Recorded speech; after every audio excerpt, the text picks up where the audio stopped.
Your son caused trouble today. Your son made things worse.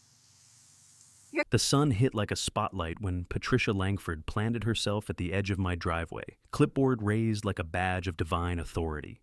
Neighbors slowed their walks, pretending not to stare as her red blazer caught the light, a warning flare announcing trouble. "Sheriff Rourke," she called out, voice clipped, almost theatrical. "This is your second notice. That patrol vehicle violates HOA Aesthetic Code 12B.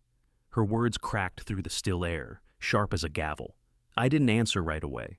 The reflection off my SUV's hood shimmered between us like a drawn line. She shifted her weight, waiting for me to yield the way most people in Willow Bend Estates did. But I'd spent 20 years drawing harder lines than this. She tried again, louder. "You were told to move it behind the gate. We cannot have armed law symbols on display. It unsettles residents." I looked up from the wrench in my hand and met her eyes, calm, direct. You might want to reread your own bylaws before quoting them to a sheriff. For a second, the clipboard queen faltered.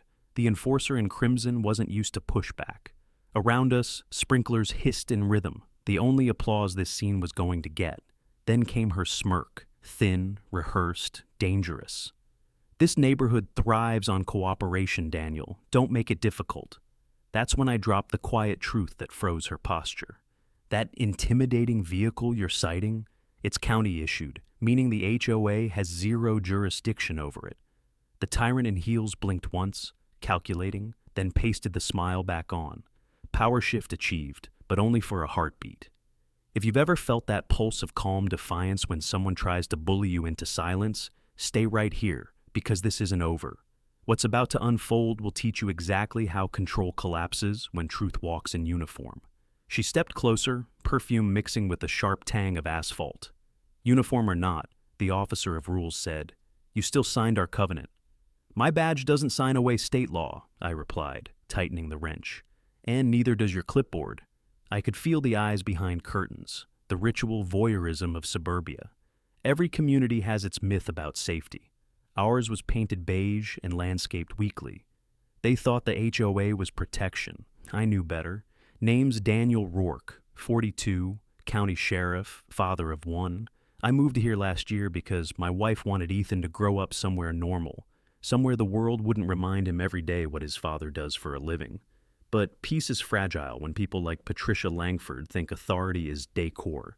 That SUV she wanted hidden? It wasn't just a vehicle. Inside sat the tracker my son and I built after the night someone tried to break into our old house. A project born from fear, turned into trust. He'd named it Guardian. I couldn't lock that away just to make the board chair feel comfortable. I still remember Ethan's face that morning, pressed against the window, asking if the lady with the papers was mad at us. 6 years old and already sensing power's ugliness. "This isn't personal," Patricia Langford said now, lowering her tone as if reason belonged to her. "It always is when a mother's child becomes collateral," I said quietly. Something flickered behind her professional armor. A twitch, maybe doubt. But she masked it fast. "You'll receive a formal penalty by mail." She turned, heels striking the pavement like punctuation. The clipboard queen had declared her sentence, confident the neighborhood's silence would echo it.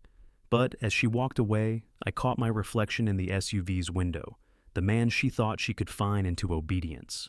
Behind that glass was my oath, my son's safety, and a promise. No self-appointed ruler would rewrite the law under my roof.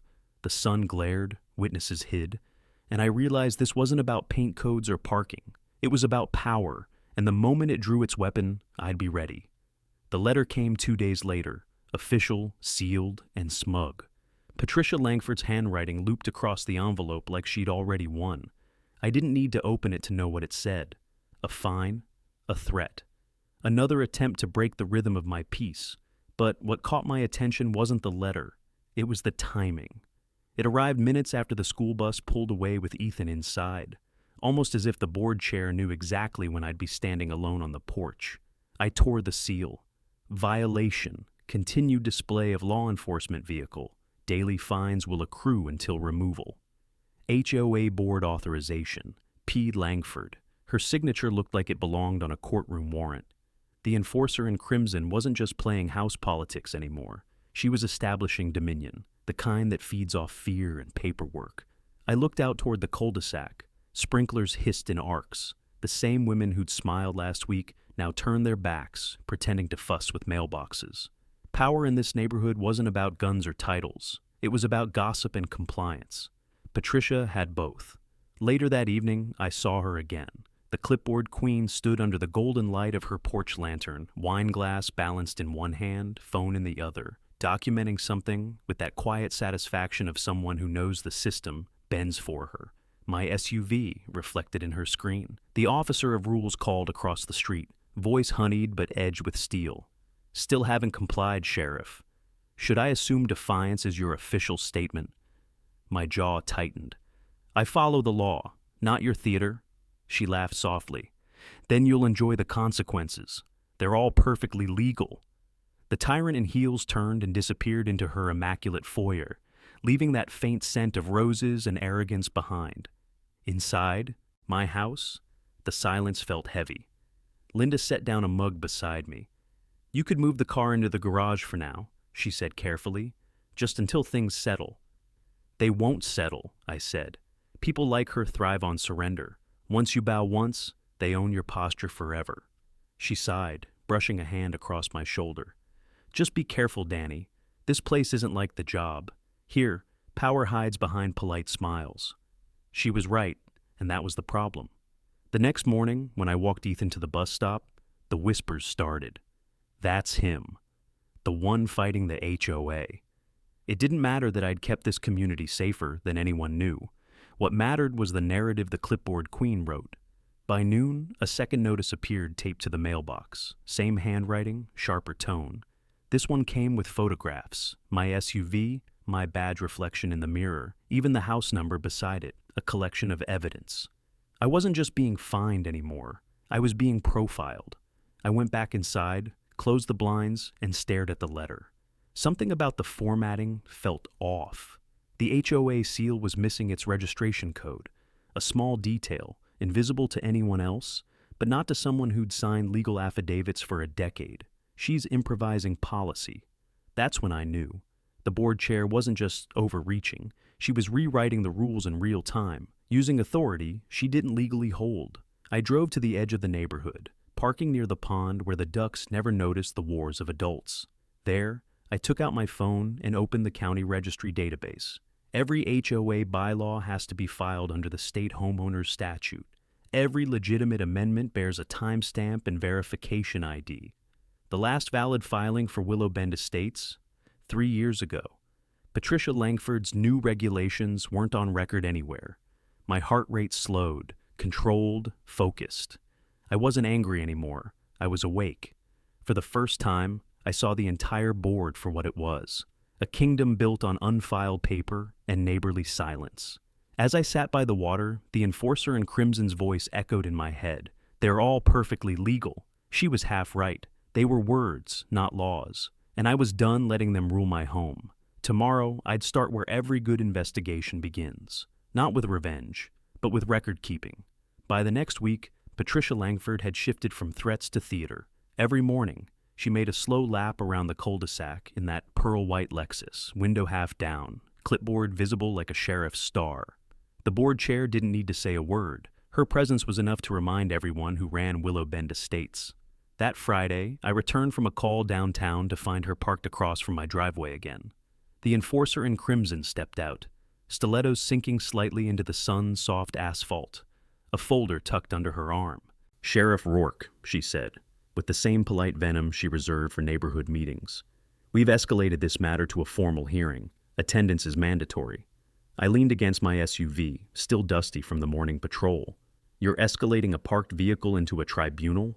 The clipboard queen smiled thinly.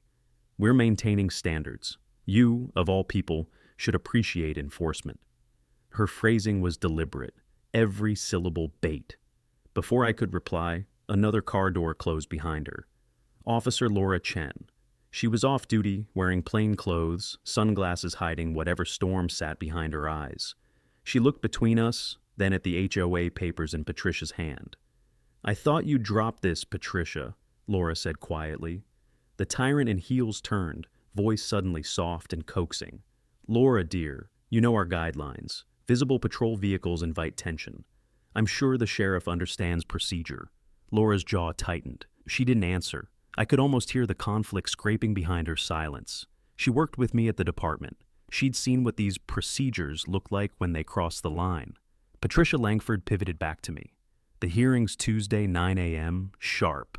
Bring your compliance plan or your checkbook."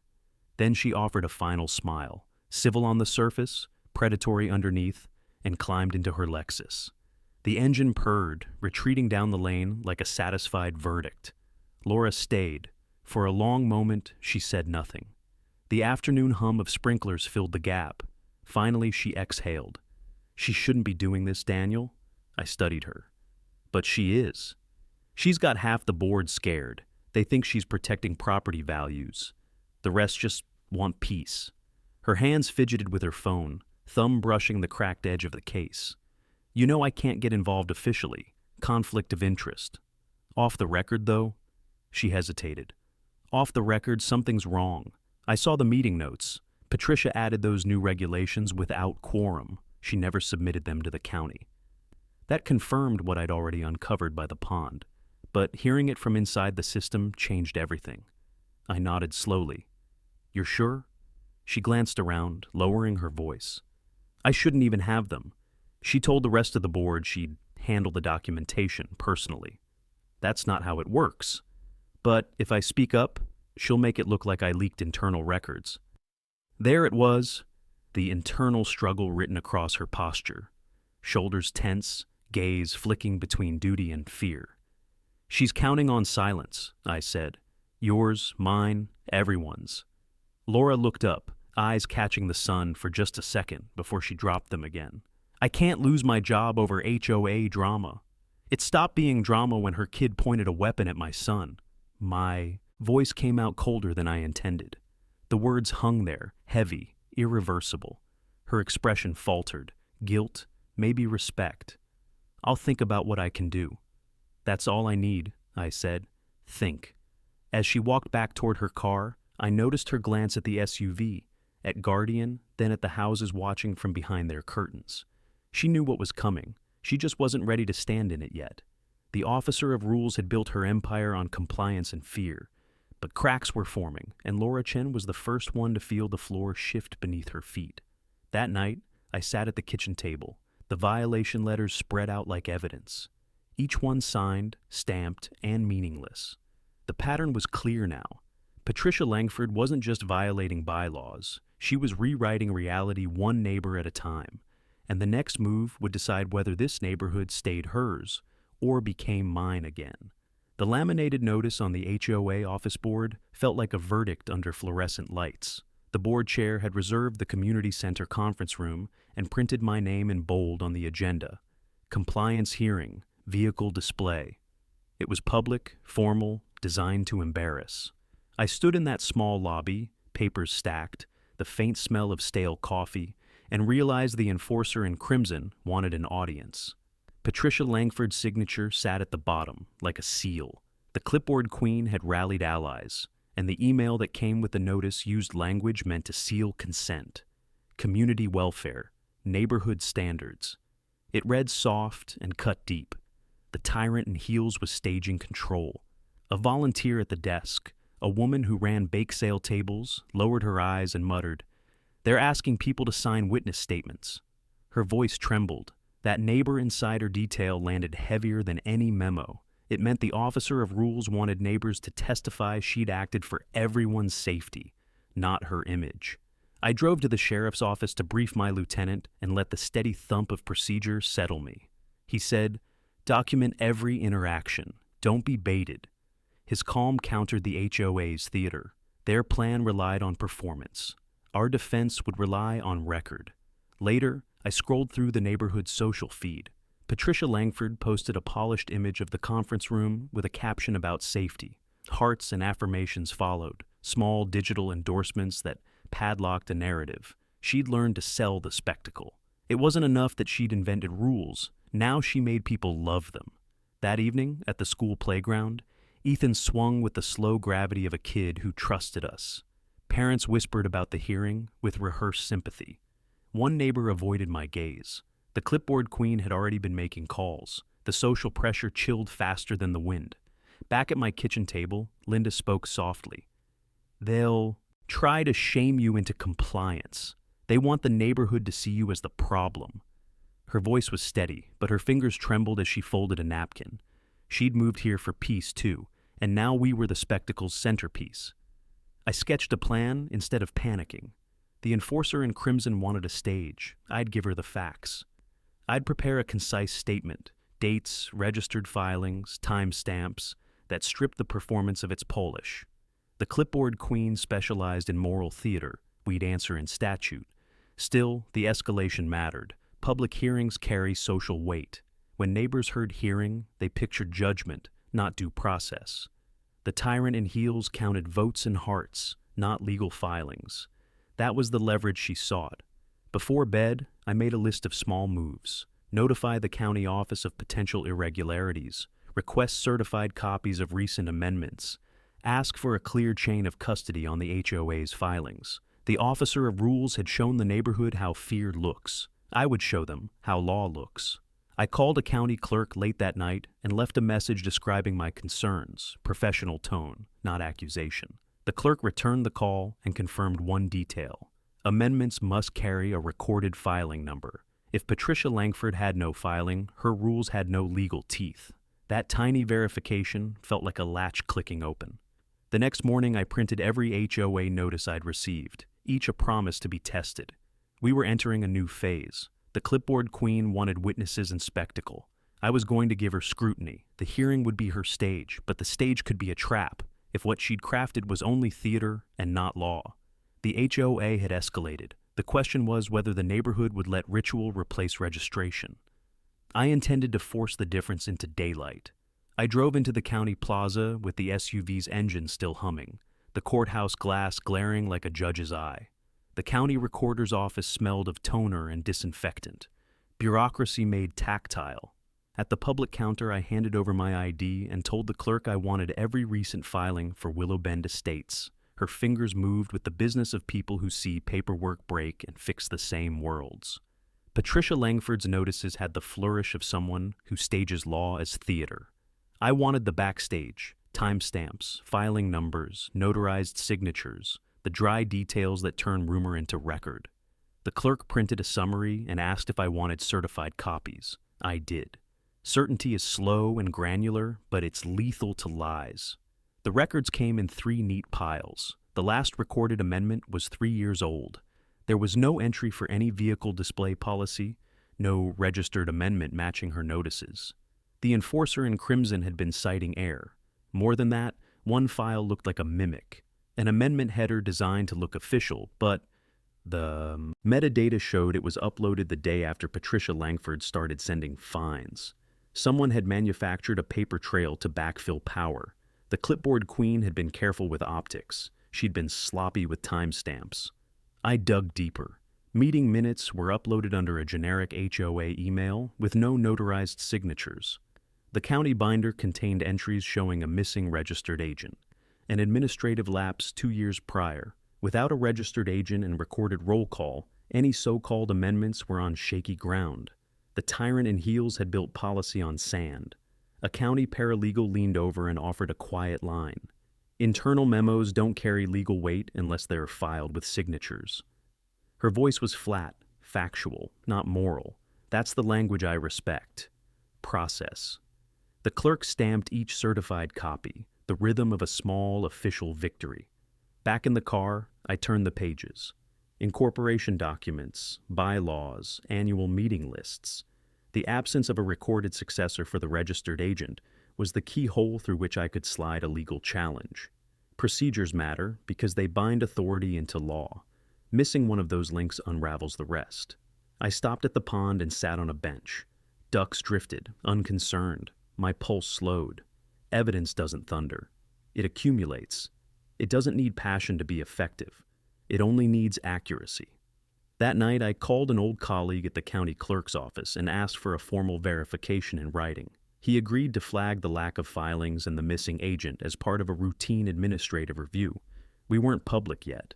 This was about quiet confirmation, an official finger on the seam where Patricia Langford's authority might split. I spread the certified copies on the dining table for Linda to see. She read the stamped pages, lips thinning as she reached the line about the missing agent. Ethan did homework at the corner, oblivious. The documents felt heavier than the threats he'd heard on Playground Whispers. I left a measured voicemail for Laura, careful to avoid departmental entanglement. When she returned the call, her silence said more than words. "I'll look through what I have," she said finally. "It might be enough." Her tone wavered between fear and obligation. The officer of rules had worn her costume well, until procedure began to unmask it. Patricia Langford had been running a social campaign. Fines, photos, moral pressure. Records were different. They required accountability. I had the certified pages now. I drafted a timeline noting missing filings and planned to request a formal advisory from the county attorney. If they confirmed the lapse, the board chair's rules would have no legal foundation. It was time to start pulling at that seam. Tuesday arrived bright and brittle, sunlight bouncing off the HOA office windows like an interrogation lamp. Patricia Langford stood outside before I even parked, clipboard already in hand, posture rehearsed. The board chair was dressed for the part. Scarlet blazer, pearl earrings, the uniform of certainty. Neighbors streamed toward the conference room, their chatter brittle with curiosity. She wanted witnesses. She wanted a show. Inside, rows of folding chairs faced a long table stacked with binders. The enforcer in crimson whispered to two committee members, her voice a hiss wrapped in charm. I caught fragments. "Maintain decorum, keep it brief, he'll overreact." They were scripting the scene before it started. I took a seat at the back, observing. The clipboard queen noticed and smiled like she'd caught me trespassing in my own neighborhood. "Sheriff Rourke," she began smoothly, "we're grateful you joined us voluntarily." "Voluntarily?" I asked. "Your letter said mandatory." The tyrant in heels tilted her head, feigning confusion. "Oh, perhaps a clerical choice of words." The audience chuckled politely. This was her stage, and every laugh was an ally. When the hearing opened, the officer of rules read from a statement about maintaining the neighborhood's image and reducing visual intimidation. Her tone never rose, but every syllable pressed against my patience. Then she presented photos, my SUV, my driveway, even my reflection in uniform. "Your presence," Patricia Langford said, "creates discomfort. We have a duty to our family's sense of security." I stood slowly. "You mean their illusion of it?" A ripple passed through the crowd. She gestured toward the printed bylaws. "Our authority is defined under Section 4, Amendment C." I let her hang on the words, then set my folder down and opened the first certified copy. Section 4, Amendment C doesn't exist in county records. You never filed it. The enforcer in crimson froze, mask slipping for a breath. Someone in the crowd shifted uncomfortably. "That's an administrative delay," she said quickly. "No," I replied, keeping my tone calm but sharp. "It's a lapse. And under state statute, an unfiled amendment holds no enforceable weight." The clipboard queen's jaw tightened. "You're not the authority here." "Actually, that's exactly what I am." Gasps, murmurs, the rustle of folding chairs. Sound became texture. I handed copies to the board's treasurer, whose hands shook as he skimmed the stamps. The tyrant in heels leaned forward, whispering something to him I couldn't catch. She tried to pivot. "Regardless, your behavior toward residents, stopping my son from being threatened," I cut in. "If that's what you call behavior, then yes, I'm guilty." The room fell quiet except for the hum of the ceiling fan. Laura Chen sat in the corner, silent but restless. Her fingers tapped against her thigh, her gaze fixed on the stamped pages. She was fighting her own battle between truth and survival. The officer of rules cleared her throat. "This proceeding isn't about personal grievances. Everything becomes personal when you forge authority," I said. Patricia Langford snapped her clipboard shut, signaling adjournment. "This discussion is suspended pending legal review." Her tone cracked slightly on the word legal. As the crowd dispersed, whispers followed her crimson trail out the door. Laura lingered. When the hallway cleared, she approached, voice low. "You were right about the filings. I saw the originals. There's nothing on record." She doctored templates to look official. The admission landed heavy, confirmation layered with guilt. Then the next step's simple, I said. We bring the real authorities in. Laura hesitated. You'll make enemies. Already have. Through the window, the clipboard queen stood by her Lexus, phone pressed to her ear, gesturing sharply. She wasn't retreating, she was regrouping. The stage was shifting, and for the first time, the audience had seen her flinch. The enforcer in crimson wasn't used to being questioned. She would come back harder, but now I had evidence. A witness edging toward courage, and a strategy built not on outrage, but on law.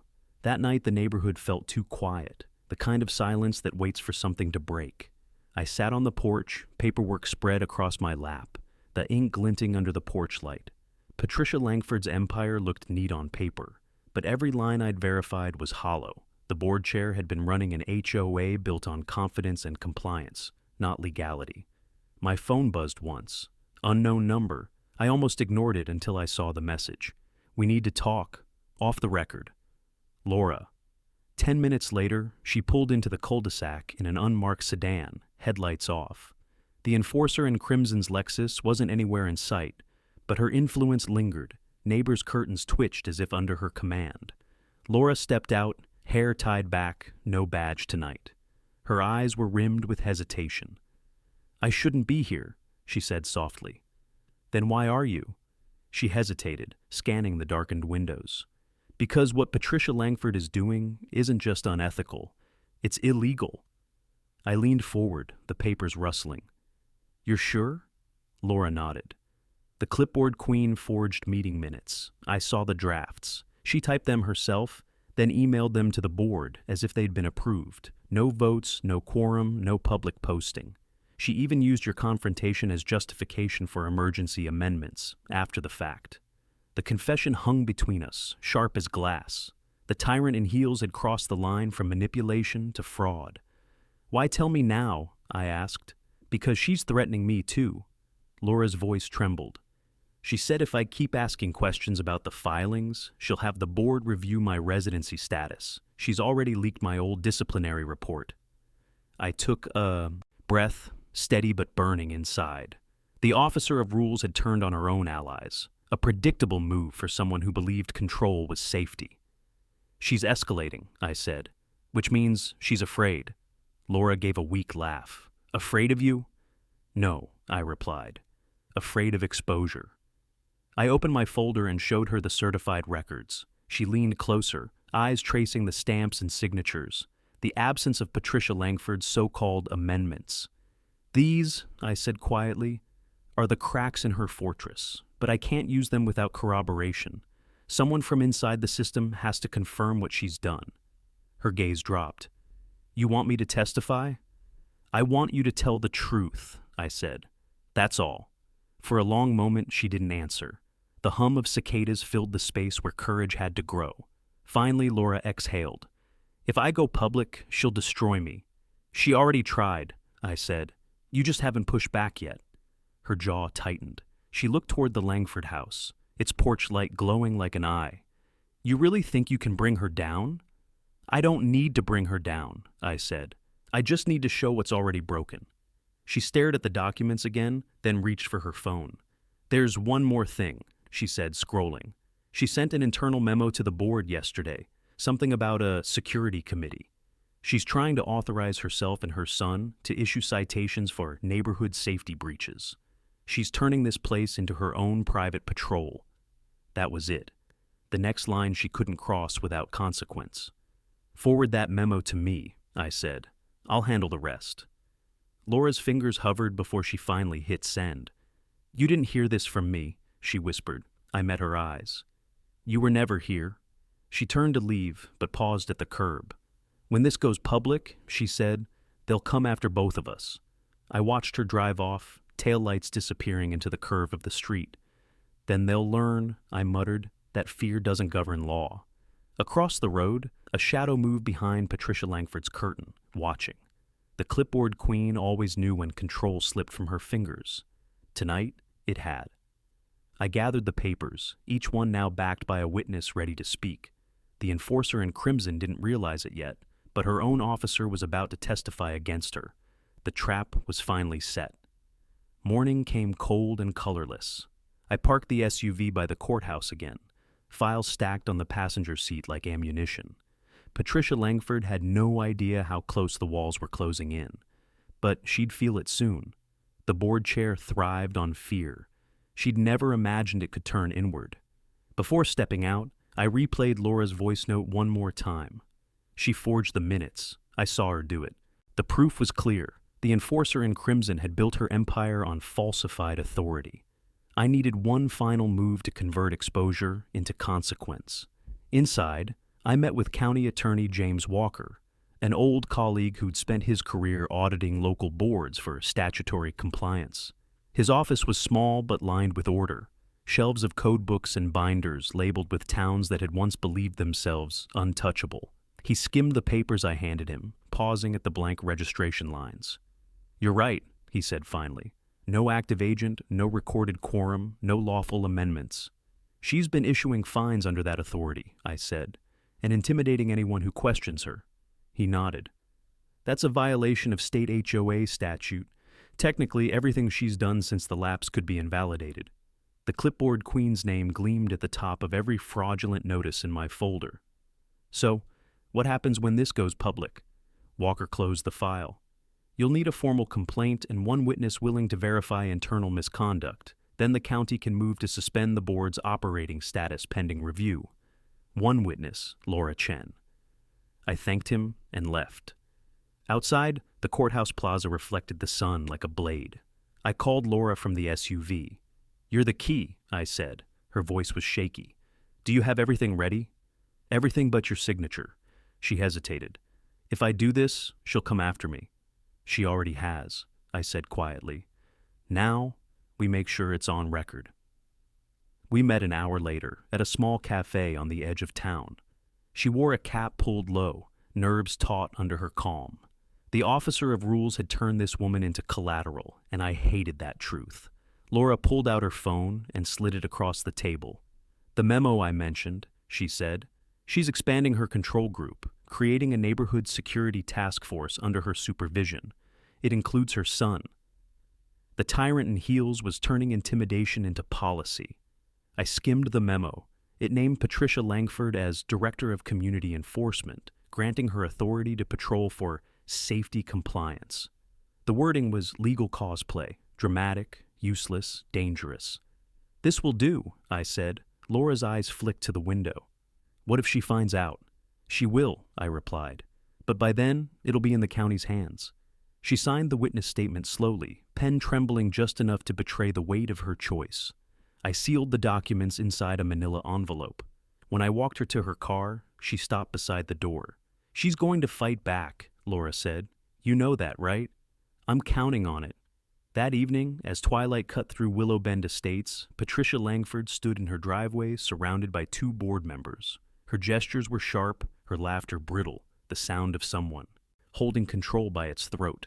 She didn't see me watching from across the street. The enforcer in crimson handed one of them a new packet of neighborhood compliance forms, her latest performance piece. They nodded dutifully, unaware their stage was already wired with evidence. Back home, I placed the sealed envelope in the safe beneath my desk. Tomorrow morning, it would be logged with the county office. By the time the clipboard queen realized what had happened, her paperwork empire would already be under review. Still, I knew Patricia Langford well enough to expect retaliation. The tyrant in heels never surrendered quietly. She'd double down, maybe even provoke another confrontation to spin the narrative back in her favor. I looked out the window toward her house, the porch light burning defiantly through the dark. Power doesn't vanish overnight. It fights extinction with noise. But the law doesn't shout. It waits. And tonight, so did I. By sunrise, the air in Willow Bend felt charged, like the neighborhood itself knew something was about to break. I sipped bitter coffee on the porch, watching the sprinklers trace slow arcs over perfect lawns. Across the street, Patricia Langford stood beside her Lexus, phone pressed to her ear, pacing with that same poised fury she reserved for losing battles. The board chair had likely heard whispers from the county office by now. Word travels fast when power trembles. I caught fragments of her voice, sharp, brittle. Unauthorized disclosure, breach of trust, disciplinary review. The enforcer in crimson was already spinning a new narrative. betrayal, corruption, victimhood. Every tyrant rewrites the script before the curtain drops. An hour later, I drove downtown, envelope in hand. The county clerk accepted my filing, stamped the official seal, and logged it under HOA misconduct, Willow Bend Estates. It was done. The clipboard queen's empire now had an expiration date, but I knew she wouldn't go quietly. When I returned, 2 new letters waited on my porch. One was another violation, identical wording, new penalty amount. The other, a notice of community concern, accusing my family of creating a hostile environment.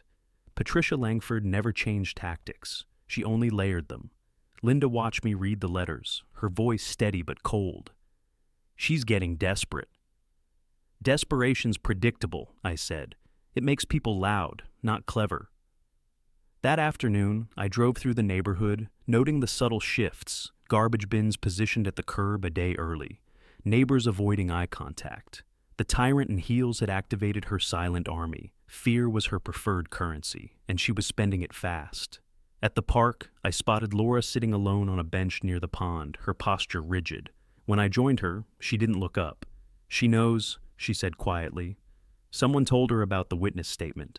"Anyone else know you met?" "With me?" "No, but Patricia called this morning. She said she's filing a complaint with the department, accusing me of violating confidentiality." The officer of rules was burning the last of her leverage. "Did you record the call?" I asked. Laura nodded. "Every word." "Good. Keep it safe. Once the county review begins, that recording becomes evidence of retaliation." She looked at me, eyes hollow but resolute. I thought exposing her would feel freeing. It doesn't. It feels dangerous. "It is," I said softly. "But so is silence." Before we left, she handed me a flash drive. "She's planning a neighborhood emergency assembly tomorrow night. She's calling it a safety meeting, but she's telling the board it's about restoring authority." A public confrontation, exactly the stage the clipboard queen wanted. That evening, the HOA's social feed exploded with a new post from Patricia Langford herself. A photo of her standing before the community center, captioned, "Leadership is about courage, even when others spread fear." The enforcer in crimson had gone on the offensive. Comments poured in, some loyal, others skeptical. The cracks were widening. I printed screenshots, compiling them with the certified filings and Laura's memo. The plan was nearly complete: a public meeting, a visible record, and an audience ready to witness the collapse of false authority. Linda watched me organize the pages. "You're really going to face her tomorrow?" "I don't have a choice," I said. "If I don't show up, she wins by default. If I do, the truth becomes public record." She touched my arm. "Just promise me it won't end like last time, with anger." I met her eyes. "It won't end with anger. It'll end with law." Outside, thunder rumbled, distant, patient. I looked across the street one last time. Patricia Langford stood by her porch light again, her silhouette sharp against the glow. The clipboard queen lifted her phone, snapping a picture of my house like she was documenting defiance itself. Tomorrow night, she'd step onto her stage one last time. And I'd be waiting in the front row, with evidence, a witness, and the law itself. I spent the morning in the operations room at headquarters, fluorescent lights humming like a steady heartbeat. The sheriff's briefing table was scattered with certified filings, printed social posts, Laura's memo, and the county clerk's stamped cover letter. This was where procedure became pressure. We were about to show the board chair the architecture of law. James Walker came with a thin scarf and a folder. He moved through the pages methodically, translating my notes into legal steps. "We'll request an administrative hold on the board's authority," he said. "We need sworn statements, a formal complaint, and a clear chain of custody for these documents." His calm made the plan feel inevitable. Laura arrived late, hands shaking but resolved. She sat down and slid a statement across the table that read like apology and indictment, handwritten clarifications circling timestamps, and a short affidavit attached. Seeing her ink connect 2 broken ends felt like proof the clipboard queen had misjudged her reach. I called the county clerk and scheduled submission for tomorrow morning. "We'll file for a temporary suspension pending review," Walker explained. "That prevents them from issuing fines or holding so-called hearings while we investigate. It blocked the tyrant in heels from weaponizing penalties while legal review unfolded. Then I walked the neighborhood, not to rally a mob, but to let quiet allies know this wasn't theater.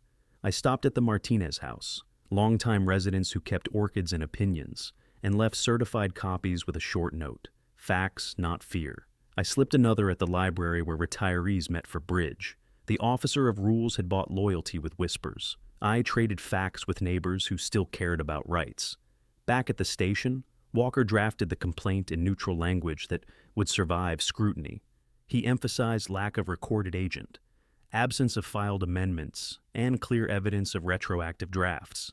He requested that the county attorney issue an advisory to invalidate fines or rules issued after the lapse date. He attached Laura's affidavit and my certified copies. We made sure every statement was sworn. Laura's hands trembled as she signed under oath. The clerk's stamp sounded like a small gavel.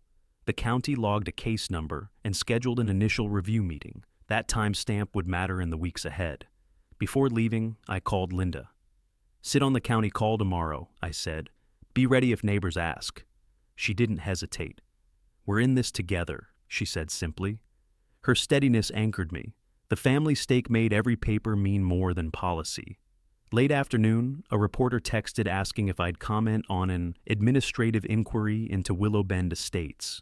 I told him I couldn't discuss pending filings, but I added, "Communities deserve governance rooted in law, not theater." The clipboard queen would spin victimhood. We'd let procedure speak.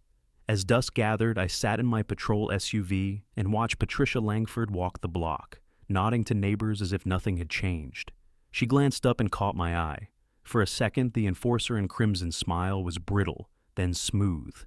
She didn't know the county had logged our complaint. She didn't know a sworn witness had stepped forward. She didn't know the stamped file number that would freeze her power. She would find out soon. The law doesn't announce in red. It appears in ink and stamps and signatures. And when it does, it replaces spectacle with quiet consequence. Tomorrow, the county would call a preliminary review. We'd be ready. The stage was set. The trap had been built with patience, testimony, and paperwork.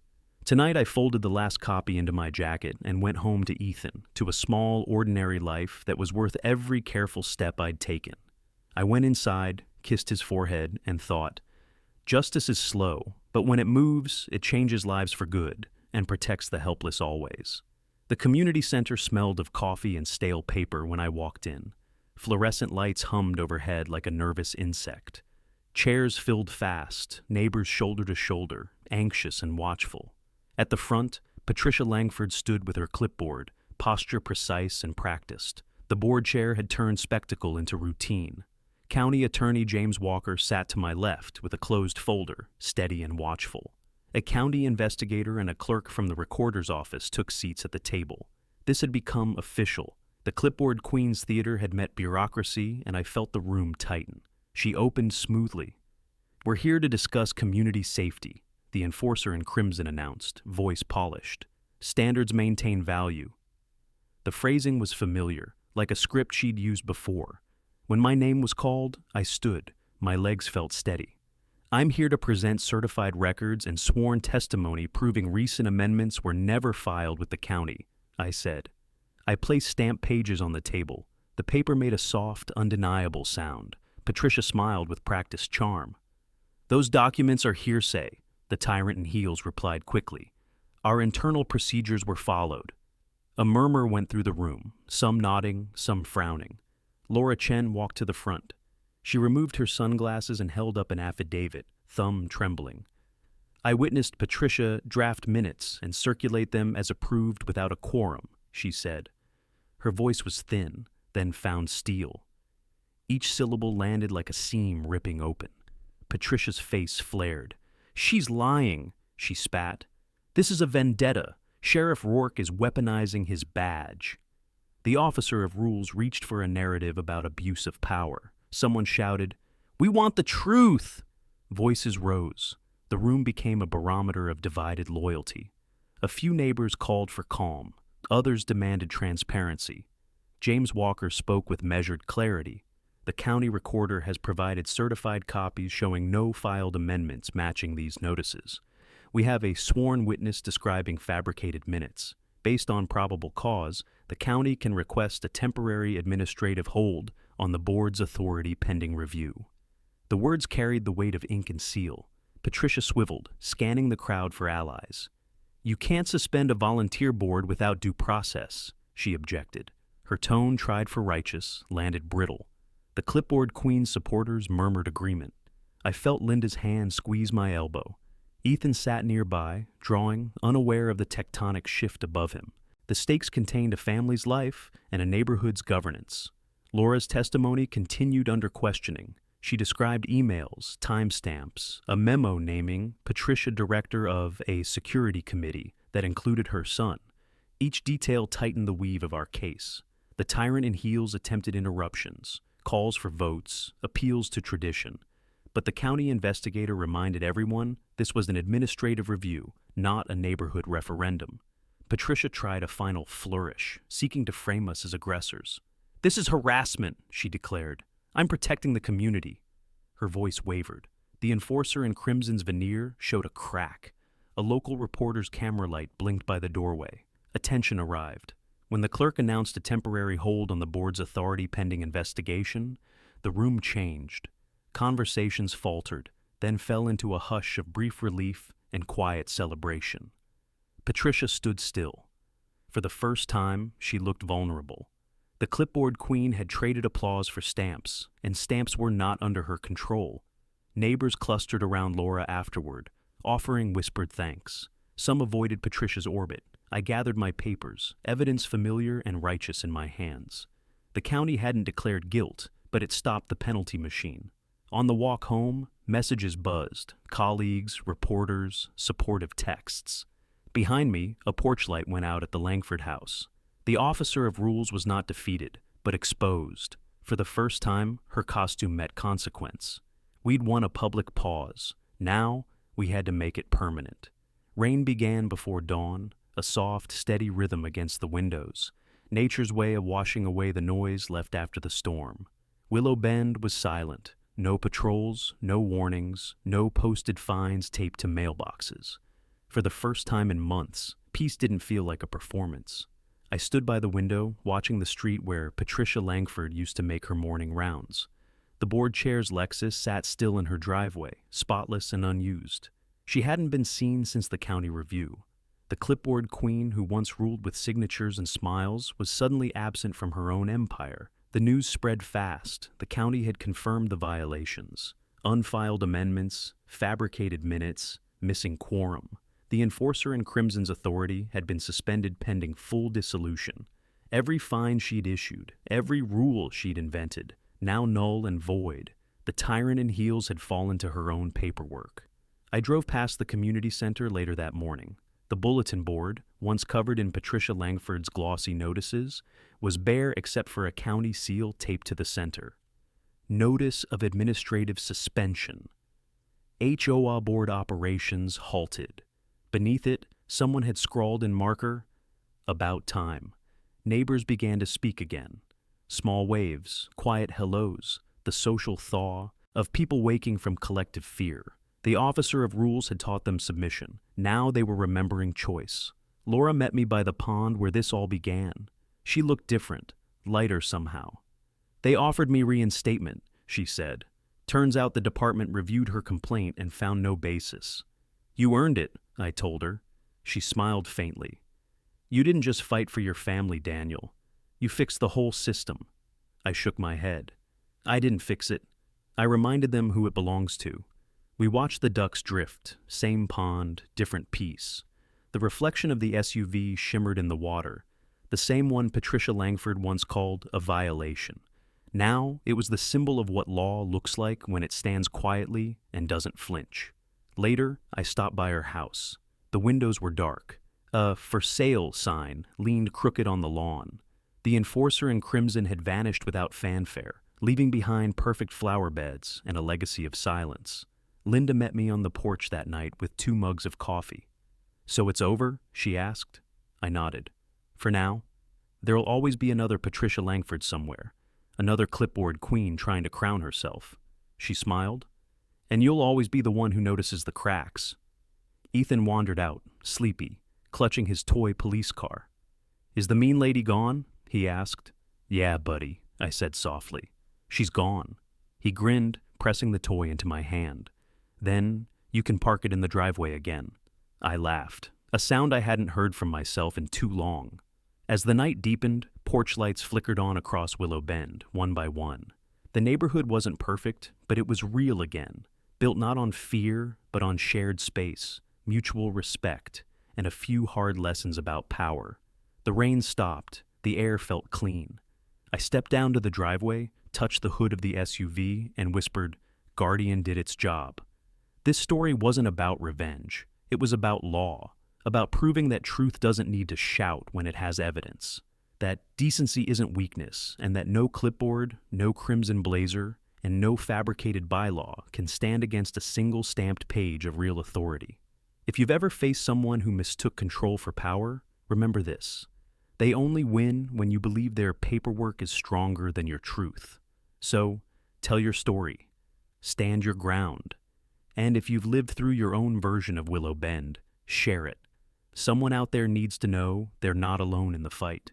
If you want more stories of homeowners standing up to HOA tyranny, hit subscribe right now. Share your story in the comments and let me know where you're watching from.